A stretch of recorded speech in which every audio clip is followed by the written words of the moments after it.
அன்பான மாதா தொலைக்காட்சி நேயர்களுக்கு வணக்கம். நேற்றைய நிகழ்ச்சியின் தொடர்ச்சியாக இன்றைக்கும் நம்ம இன்ஃபெர்டிலிட்டி, மேல் இன்ஃபெர்டிலிட்டி பத்தி பார்க்க போறோம். ஸ்ரீலங்கன்ஸ் எனக்கு தெரிஞ்சு அதீத நம்பிக்கை. அவங்களுக்கு இந்த தமிழ் மருத்துவம், தமிழ் மருத்துவம் அது அவங்களுக்கு ரொம்ப பிடிக்கும். ஏன்னா உலகம் ஃபுல்லா இன்னைக்கு ஸ்ரீலங்கன்ஸ் இருக்காங்க. ஆமா, எனக்கு ஸ்ரீலங்கன் பேஷண்ட் அவ்வளவு பேர், யூரோப் கண்ட்ரிஸ் எல்லாம் எடுத்துக்கிட்டீங்கன்னா அவ்வளவு பேர். இதுல ஒரு பேஷண்ட் பாத்தீங்கன்னா கல்யாணம் ஆகி 9 வருஷம் அவங்களுக்கு குழந்தை இல்லை. அவளா 31 இயர்ஸுக்கு தான் கல்யாணமே ஆயிருக்கு. ரொம்ப கிரிட்டிக்கலா போச்சு. அப்புறம் பாக்குறோம் அவங்க ஹஸ்பண்ட் என்ன சொல்றாரு, வந்த உடனே அம்மா எனக்கு நம்பிக்கை இருக்கு, நீங்க தான் ட்ரீட்மெண்ட் கொடுக்கணும். நான் ஏஜ் பாக்குறேன், என்னடான்னு உள்ளுக்குள்ள ஒரு யோசனையா இருக்கு. என்னதான் நம்ம ட்ரீட்மெண்ட் கொடுத்தா கூட ஏஜ் ப்ராசஸ் இருக்கு இல்லையா? கரெக்ட். ஆனா அவருக்கு அதீத நம்பிக்கை. சரி பார்த்தேன், அப்புறம் ட்ரை பண்ணலாம். இதுல ஒரு சொல்றாரு, எனக்கு பெண் குழந்தை தான் வேணும். சரி, நான் சொன்னேன், குழந்தை கிடைக்கிறதே பெரிய விஷயம், இதுல ஆண் குழந்தை பெண் குழந்தை எல்லாம் எனக்கு சொல்லாதீங்க, வேணா உங்களுக்காக நான் ப்ரே பண்ணிக்கிறேன். கரெக்ட் அப்படின்னு அதே மாதிரி காட்ஸ் கிரேஸ் அவங்க நினைச்ச மாதிரி ஒரு 15 டேஸ்னு சில ட்ரீட்மெண்ட் அவங்களுக்கு செய்தோம். 3 months மெடிசன்ஸ் கொடுத்துட்டேன்.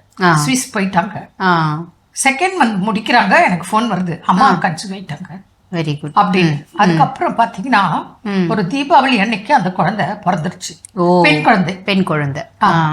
அந்த மாதிரி அந்த குழந்தை இப்போ இங்க வந்து சென்னையில செகண்ட் இயர் இன்ஜினியரிங் படிக்கிறாங்க. இன்னைக்கும் அந்த ஃபேமிலிக்கு நம்ம தான் கார்டியன். ஆமா, அந்த மாதிரி நிறைய. இன்னொரு ஃபேமிலி அங்கே ஸ்விஸ், நான் போகும்போது பார்த்தேன். அவங்களுக்கு நம்ம முன்ன இந்த ஃபீமேல் இன்ஃபெர்டிலிட்டில பேசுறோம், எல்லாமே நார்மலா இருக்கும், ஆனா கன்சீவ் ஆகாது. Unexplained infertility. அந்த சேர்ந்தவங்க அவங்க. ஹஸ்பண்ட் அண்ட் ஒய்ஃப்க்கு எல்லா டெஸ்டும் பாக்குறோம், ஹைட் வெயிட் எல்லாமே ஒரு பிரச்சனை இல்லை. ஆனா மன ரீதியாக பிரச்சனை. இது என்ன டைம் அப்படின்னீங்கன்னா ஸ்ரீலங்கால அந்த வார் நடக்கிற டைம். அப்போ இவ வந்து அவங்க அம்மா அப்பாவுக்கு ஒரே பெண், இவ வந்து ஸ்விஸ்ல இருக்கா.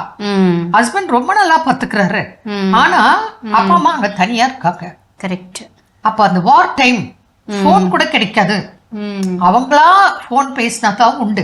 ஸ்ரீலங்கால இருந்து அப்பா அம்மா கூப்பிட்டா தான் உண்டு, இவளா பேச முடியாது. அந்த ஒரு சூழல். அதுவும் அந்த டிவி அந்த டைம் நியூஸ் எல்லாம் பாத்தீங்கன்னா நமக்கே பார்க்க முடியாது. அவ்வளோ வருத்தம்.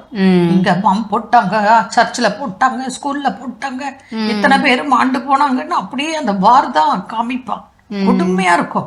நான் பார்த்தேன், ஓ இவளுக்கு இதுதான் மெயின் கார் அப்படின்னு சொல்லிட்டு அங்க கவுன்சிலிங் கொடுத்தேன் நானு. அப்ப சொன்னேன் நானு, அம்மா தயவு செய்து நீ இங்க உங்க நாட்டு டிவி போட்டு பார்க்காத, டிவிய பார்க்காத. அப்போ ஒரு மன உளைச்சல் குறையும்.